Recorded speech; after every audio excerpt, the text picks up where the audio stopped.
Welcome everybody to the Latin Nerds Network. My name is Jose and this is my review for Indiana Jones and the Dial of Destiny, of course. The fifth entry in this long-running series starring the great Harrison Ford. Here he's back. You know, I'm a huge, of course, Indiana Jones fan. More so the first three, the fourth one, whatever. But the first three were classics. I actually love those films. I revisit them every couple of years. I usually put all three on, at least one of them anyway, and all that stuff. So looking forward to this one, despite the results of that fourth film. Hoping they can kind of bounce back, and this being, of course, would likely to be Harrison Ford's last, go around for this franchise, reprising one of the greatest iconic, figures in movie history. And listen, it's gonna be his last one. Let's face it. Harrison Ford, I love him, and he still looks great, but he's just old as the relics Indiana Jones goes after in the first place. So it's about time he kind of hangs up the fedora and moves on. But can he leave us on a good note? Well, let's talk about that here. We have, of course, Indiana Jones back, and he's, but things take place in the 60s.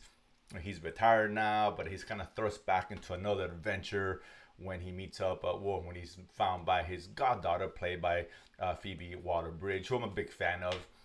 She's taking the reins of her father, who was an orphan of Indies, and he's trying to find, this artifact that can kind of control time to some degree, or let you travel in time, something along those lines. But of course, their motivations are different. He agrees to help her out. He's kind of forced to help her out because there's people after her, and henceforth they're after him. She's more motivated by money and all that.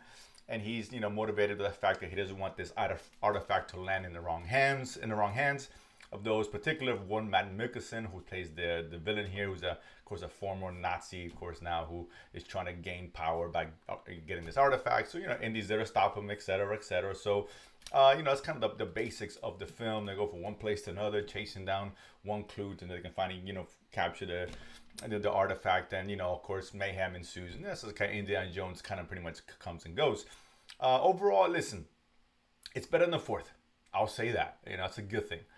But I enjoyed it. It's fine. It's entertaining. There's some good and bad here, but overall, I just kind of lacks that magic that I was looking for in these films, right? And being such a big fan of original three, it's hard to capture that, and I get it. And even someone like James Mangold, who's a great director, I think he's top 10 director, did his best to imitate what an Indiana Jones movie should be, but doesn't quite live up to it. Now, it doesn't mean that it's bad.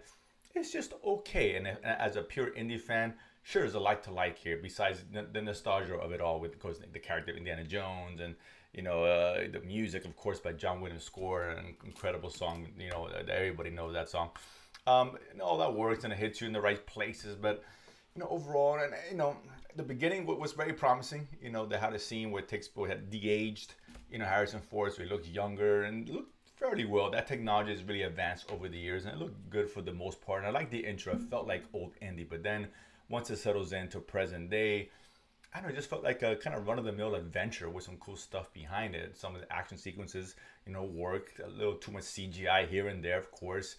The overall story was okay, and I like kind of what ended up, and particularly a cool aspect in the third act, which I really liked.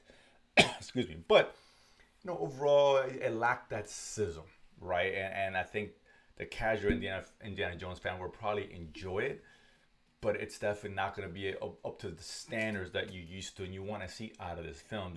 But I'll give credit where credit's due. I think Mango did the best he did, but it's hard to really capture that. And he gave us a much better effort than what we got from Spielberg in the fourth film. So, but overall, fun, entertaining, a little bit too long. I like Waller-Bridge. I thought she was really well. I liked her playing off, Harrison Ford. That really worked. There's another young character in there who kind of enjoyed. Matt Mikkelsen is fine.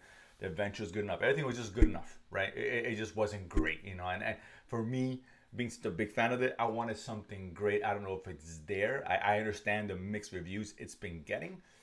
But overall, is it worth watching? Yes. If you're a diehard Indiana Jones fan, it's definitely worth watching. There's stuff there to hang on to. There's a lot of fun to be had, right? Another fun adventure. Your last go around with this character, because it definitely wraps up, and he's not coming back. I'd be shocked if they bring him back. But that being said, enough that I hang on to be entertained and enjoy, for nostalgia. One last go around, of course. If you're not a huge Indiana Jones fan, there's nothing here is really going to change your mind, to be honest with you. He's going to get a run-of-the-mill kind of adventure, which, that could be forgettable in about, 6 hours after you see the movie. But overall, again, okay, do I recommend it? Again, diehard fans should go watch it. You know, if you like kind of action adventures kind of films, there's some fun to be had. So go ahead, check it out. Comment below, let me know what you guys thought.